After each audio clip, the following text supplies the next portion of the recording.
Hey guys, it's Jim Ivan from CY Cabinet Painters. Coming at you today with a video I've been meaning to make.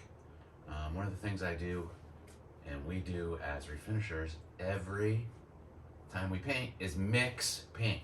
You know, whether you're boxing paint, taking 3 gallons from your supplier, putting them all together, mixing them together so you have a consistent batch across, or if you're adding like a catalyst to, say, an Envirolac, a heavy Envirolac primer like 170 TB, it tends to settle. What are you using to mix that stuff up? What are you using to mix in the catalyst? Um, I've got a pretty big selection of different types of mixers I've picked up over the years, and I'm gonna show you which ones are my favorite. So stand by. Okay, alrighty, so let's say you're, coming off the shelf, you're mixing something up, you had to do a little blue for somebody, you had blue on the shelf, it's been sitting there 6 months, you open the can up, and you got, a real separation there. And that some of the solids have sunk to the bottom, and other ones have risen to the top. Now, what's your go-to mixer to get to the bottom of that can to stir this stuff up? Now, I have a big selection of mixers. Everything from, this spiral style mixer. This is a little beefier style. I actually use this one for something a little different we'll go over later. This one's great for, it's cut in half. So what it does is it really mixes when I'm doing like if I'm mixing rubber for rubber molds, or if I'm filling, if I'm using epoxy to fill like a crack or a dent, or a screw hole. This is perfect for it. This is just another one that, if I'm mixing up a real small batch, maybe I'm using the HVLP. This one does a pretty good job of mixing stains and whatnot. This one I bought, I only have one of these. This one does not do well. This one tends to splatter the paint. It doesn't really mix it or turn it, so I don't use that one very often. My go-to mixer, the one I like the best, is this one. This one you can find at the Home Depot or Ace Hardware. You can, use a pair of pliers and twist these so they got a little beefier profile, which is what I do. I also turn one of them so that they work. So one is mixing one direction and the other is mixing the other direction, and so they kind of create like a real great mixing. And I use these when I'm mixing 2K. Anything 2K gets these. These tend to turn the paint, fully. So I get really great extraction, or really great, not extraction, really great mixing. And you can really see I've just, gone to town on these. I'm going to show you exactly how it works in a minute. But this is my favorite. Then there's this kind. You also get these. I think these are right in the paint department at Home Depot. This is the paddle kind. And I don't really like these. I feel like all this does is spin. It doesn't churn the paint in the bucket. Although, you can see by this one, I have gotten quite a bit of use out of it. Here's another one, pretty full. Now, sometimes you're mixing a 5-gallon bucket.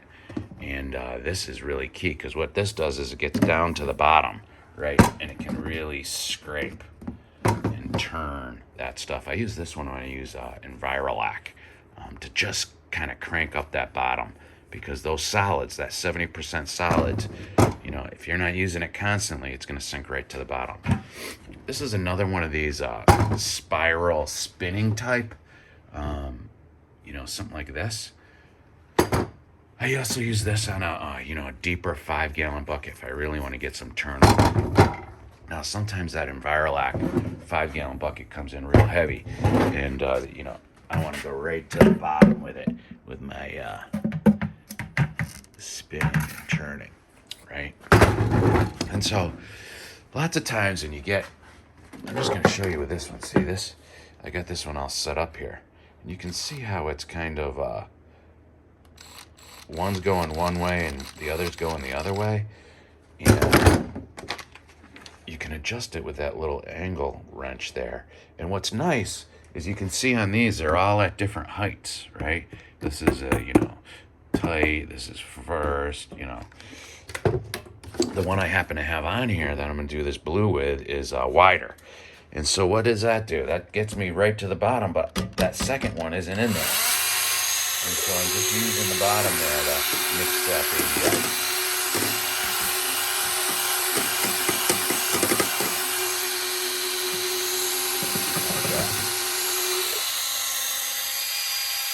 Now, it's highly recommended that when you mix in catalyst, once the catalyst has been introduced by a mixer, much like this, then you're supposed to mix it for at least 5 more minutes, right?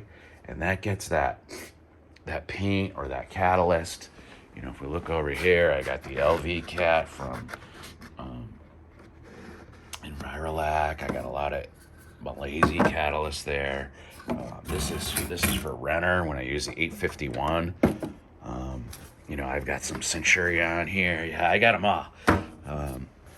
And so back before the LV, Centurion was the hardest to mix in because that stuff was thick as molasses, even worse. And so what I ended up doing was I've been using it for about a year now, and honestly, I use it every time I mix in catalyst. So I use the drill, and I mix in the catalyst that I need to mix in with a drill mixer, much like this one. I pour that in nice and slow, and as soon as I'm done, I set a timer for 5 minutes, and I put it all in my stand mixer. And this stand mixer allows me to do things so I don't have to stand there. I don't have to sit there and watch myself mix for 5 minutes. It's so maddening. And so I just put it on a slow speed, and away it goes. This thing is worth its weight in gold. I have used this thing every day for almost a year now. It still performs as fantastically as it did that first day. That slow speed with the paddle mixer there, it doesn't introduce any air, and it mixes in the catalyst so nicely. I don't get any chunks. I don't get any inconsistencies. Highly recommend that.